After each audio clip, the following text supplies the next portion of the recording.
Alright, this video in particular is going to be relatively short. We're going to be reacting to a surprising admission of ignorance on the part of D&D. Again, they didn't mean to do it, but we're going to see they got kind of caught when they were giving us a kind of softball question, and they had an interesting response, and we're going to respond to their response. Get the mic and speak loudly and clearly into it.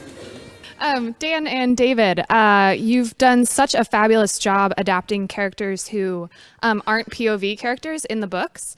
I'm curious who your favorite of those type of characters has been to expand on.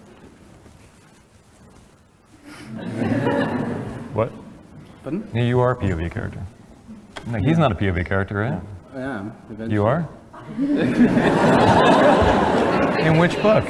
In the third, Yeah, you get third there. book. You get there. Oh, yeah, you do. You get the idea. Non-POV. Well, okay, no, it's a great question. I mean, I think you know, going back to the early seasons, Richard Madden playing Robb Stark, you know, when we saw how good Richard was, we wanted to write more for him. And as great a character as he is, he kind of falls out a little bit in the books because he's not a POV character. So you hear about his exploits, but you only see him when he comes into contact with Catelyn or one of the other POV characters.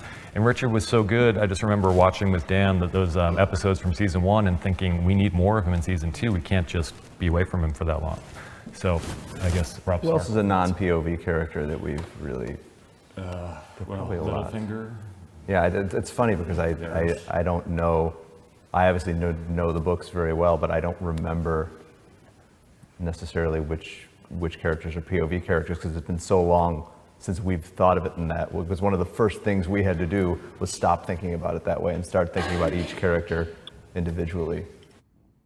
Well, all I can say is John Bradley is in a very difficult position. Obviously, knowing the books, he knew that they were wrong, but you know, he just did the minimal, saying, "Yeah, no, I'm a POV character. Yeah, you kind of don't know the books very well."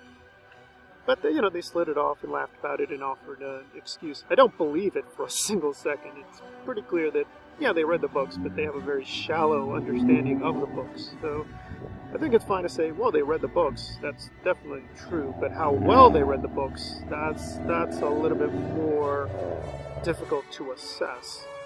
So the point here is really that there has been a great myth that, okay, well, they may not be good writers onto themselves, but they've been pretty good at adaptations.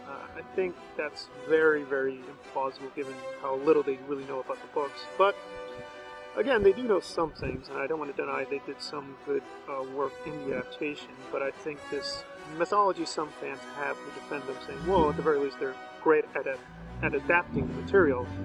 So that's a little less plausible after this video.